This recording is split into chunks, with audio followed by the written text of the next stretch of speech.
Salve omnes, we're looking at grammar today for Chapter 4, Capitulum Quartum. This chapter introduces the vocative case, which is used for calling out directly to a person.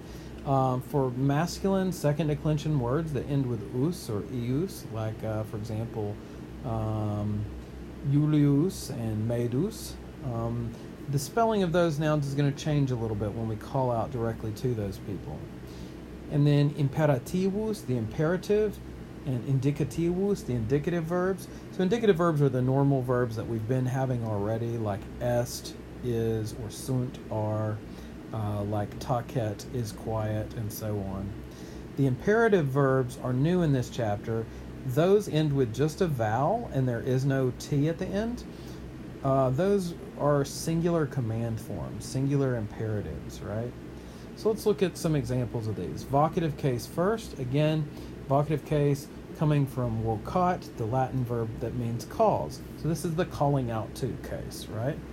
So davus is a normal noun in the nominative.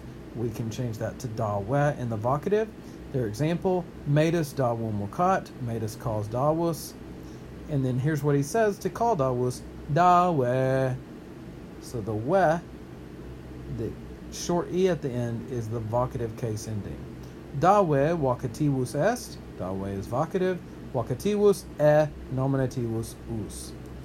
So it's telling you that us words like davus have a vocative ending e.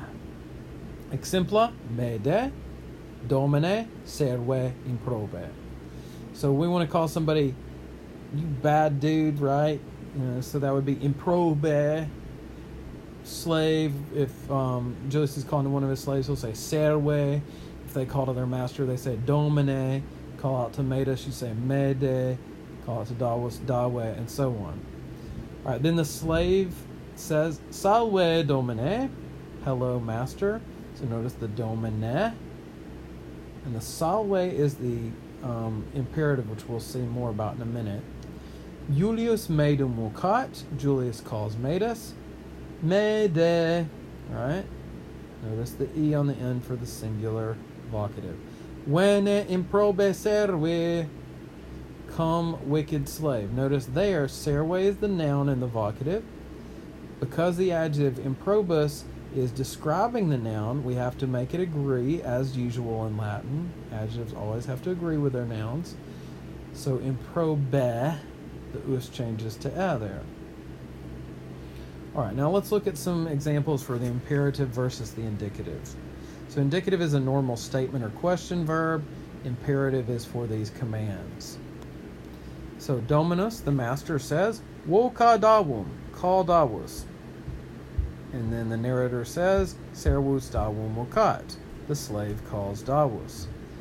The master says, tacet audi, be quiet and listen.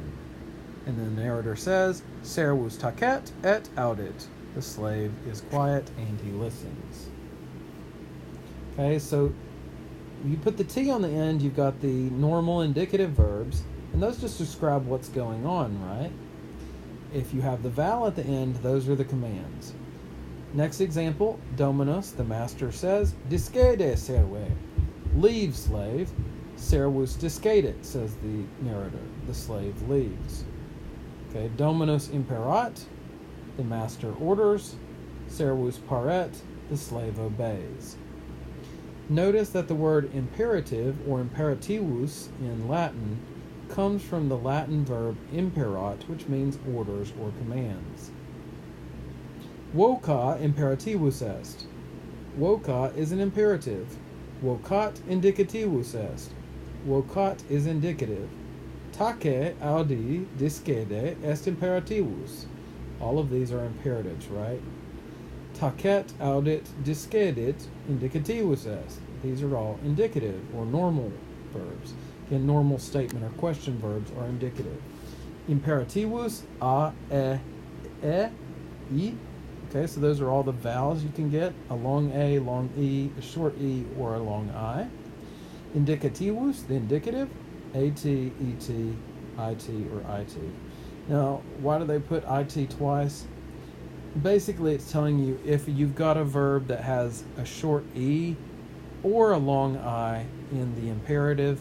Both of those types of verbs are going to have short I plus a T in the indicative. We'll learn more about that later. There are numbers that go with these different types of verbs. The A-type verb is called first conjugation. The long E-type verb is called second conjugation. The short E-type verb is called third conjugation. And the long I-type verb is called fourth. Okay? You don't have to worry a whole lot about that yet, but as always, do pay very careful attention to the way the Latin words are spelled, because spelling is so important in Latin. One letter difference makes a big deal. Okay, exemplar examples. Saluta, that's the command form imperative. Salutat, the indicative or statement form. Responde imperative, respondet indicative. Sume imperative, sumit indicative. Veni imperative, venit indicative. Medus says, Saluta Dominum, greet the master. Davus Dominum salutat, Davus greets the master. Julius says, Responde serve, answer slave. Servus respondet, the slave answers. Julius imperat, Julius commands, Sume saculum tuum et discede, pick up your sack and leave. Davus saculum suum sumet et discedet, Davus picks up his sack and he leaves. Julius says, Mede, veni, Medus, come. Medus non venit, Medus doesn't come. Julius imperat, Julius commands. Davus paret, Davus obeys. Medus non paret, Medus does not obey. All right, good deal. Well, I hope you learned a few things. Hope that made sense in this grammar lesson. Best of luck till next time. Vale, valete.